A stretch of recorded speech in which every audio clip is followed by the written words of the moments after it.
It's time for a touch base on the best app ideas for 2021.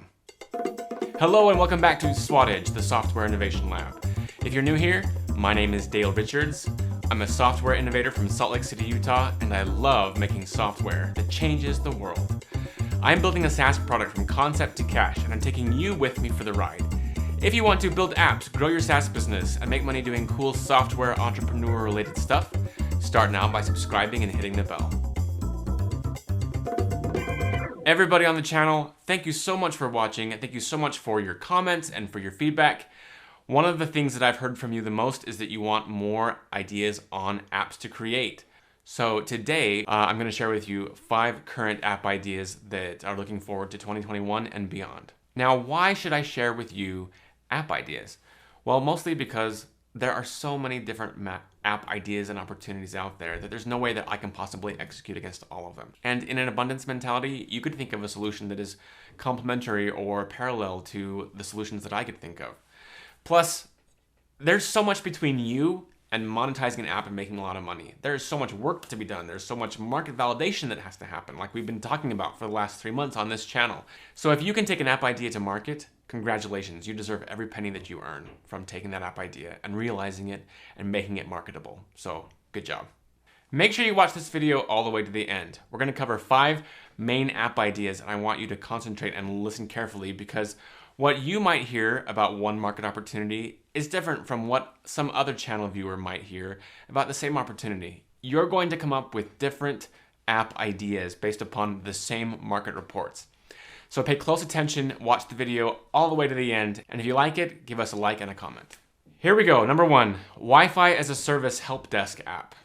Okay, so here we're talking about Wi-Fi as a Service Help Desk. So what the market report is saying is that a lot of companies, they're not going to have their own Wi-Fi in their office buildings, for example. They're going to rely on some third-party provider, like Cisco or whoever, to come in and set up Wi-Fi in their building. So how fun is it when you need help desk support? Like, you're at your office building, you can't connect to the Wi-Fi, you're trying to reach someone, and what do? They tell you, put in a ticket. Well, you put in a ticket where? On your computer, using the Wi-Fi that you can't access.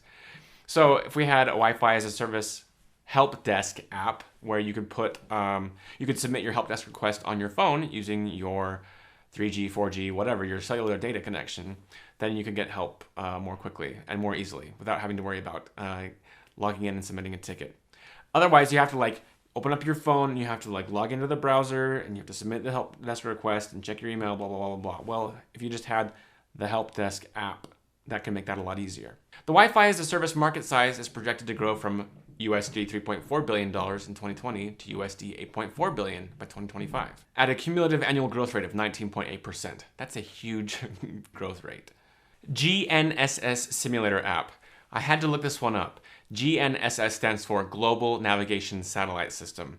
So basically what's happening is we're saying that there are lots of devices. These are like wearables or other hardware that make use of a global navigation satellite system. And what we need to do is we need to be able to test those apps to see, or those devices to see if they're working correctly. So in the creation of devices that leverage the global navigation satellite system, we need to be able to create and test these devices. And in order to test them, we need a simulator that mocks up the conditions of the global network satellite system.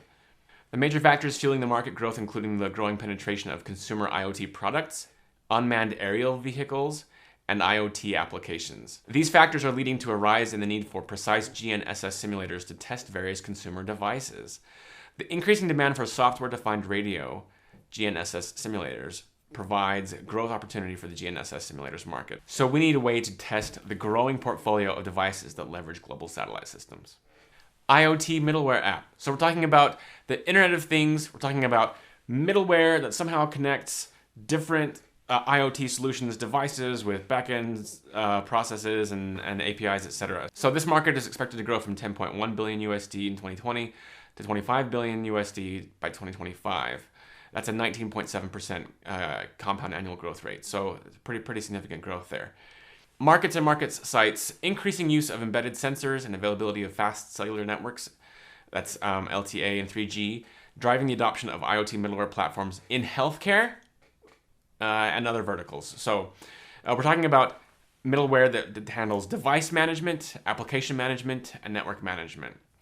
So in all of the embedded sensors and other devices that can somehow connect to your application, we need to have like common platforms of middleware so that we can easily plug and play devices into our apps.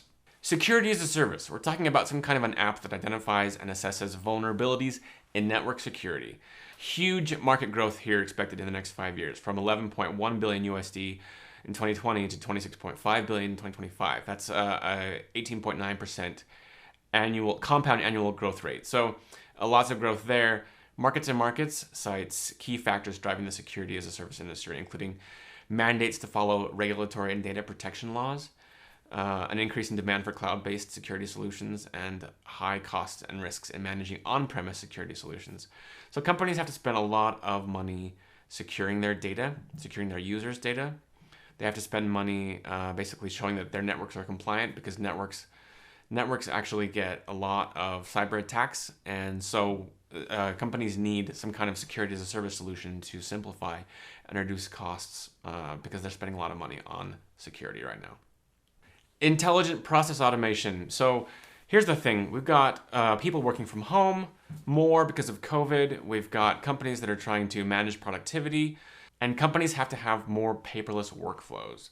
So again, according to Markets and Markets, the demand for paperless workflow is increasing the demand for IPA solutions in the IT vertical. Owing to the work from home scenario, most industry verticals are facing operational delays and issues in employee supervision, impacting the need for an efficient operational model using digitization and automation.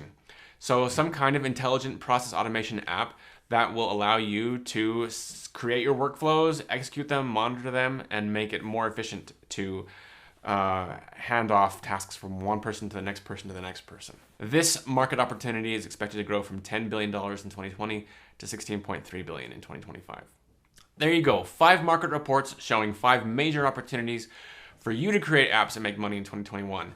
It is August of 2020 right now, the end of August. So if you're going to leverage these opportunities, start now. So there you go, 5 market reports showing 5 huge market opportunities. You could probably create at least 2 to 3 app ideas from each of those 5 market reports. Notice how so many of the market ideas that we've shared today have to do with IoT, the Internet of Things, taking hardware and integrating it into our software. So what we're going to do is we're going to explore IoT for a little bit, and we're going to interview some cool companies like Tinker R&D. That's coming up next here on Swattage, the Software Innovation Lab. Join us again. Videos are published every Monday, Wednesday, and Friday at 12 noon Mountain Time.